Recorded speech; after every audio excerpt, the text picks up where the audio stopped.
Dozens of people were killed in North Macedonia's eastern town of Kočani after a massive fire broke out at a nightclub.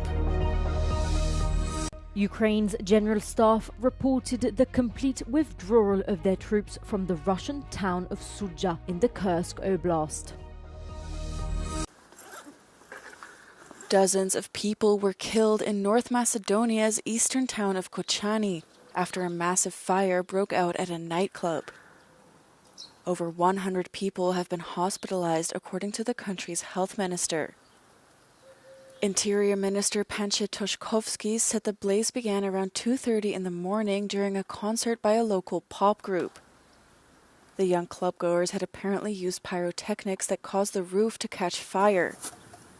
Family members gathered in front of hospitals and Kočani city offices begging authorities for more information. Toshkovsky said police have arrested one man but didn't provide details on the person's involvement.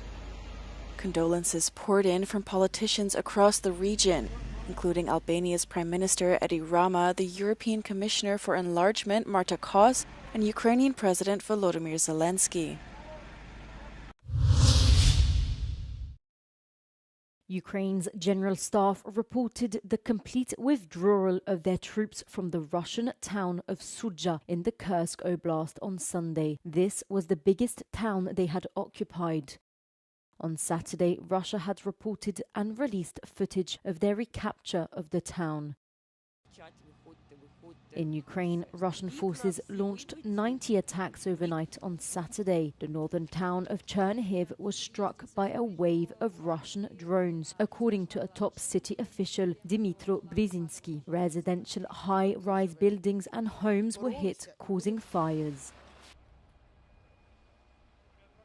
In the Chernihiv Oblast, a Russian ballistic missile reportedly crashed outside the border town of Semenevivka, near Russia, causing a partial power outage, according to Ukrainian authorities.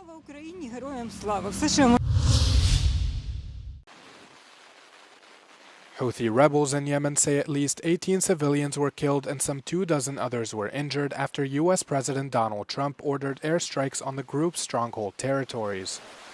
Footage released by the U.S. Department of Defense showed fighter jets taking off from an aircraft carrier shortly after his announcement. The attacks mainly targeted the Yemeni capital Sana'a and the northwestern city of Sada. Trump says the attacks were a warning to the group of what's to come if they don't cease their attacks on shipping along a vital maritime corridor.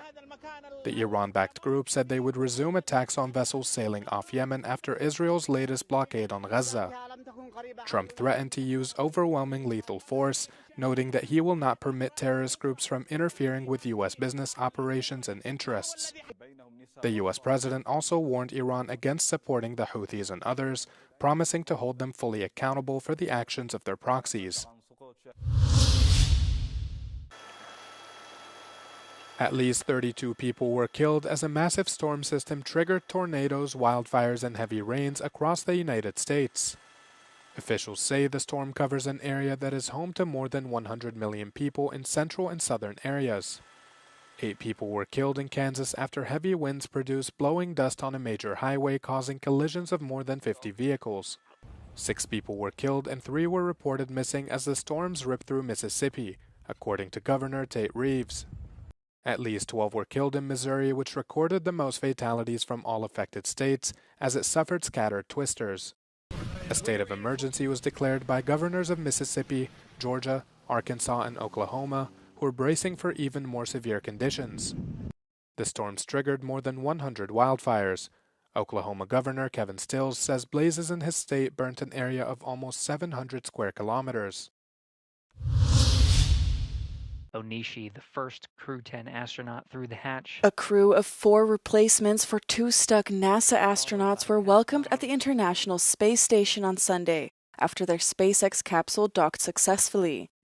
Expecting to be gone just 1 week, astronauts Butch Wilmore and Suni Williams spent 9 months in space after the Boeing Starliner carrying them encountered too many problems to bring them back to Earth. Just 20 meters away. The 4 newcomers will spend 6 months on the space station, with Wilmore and Williams expected to return home by Wednesday.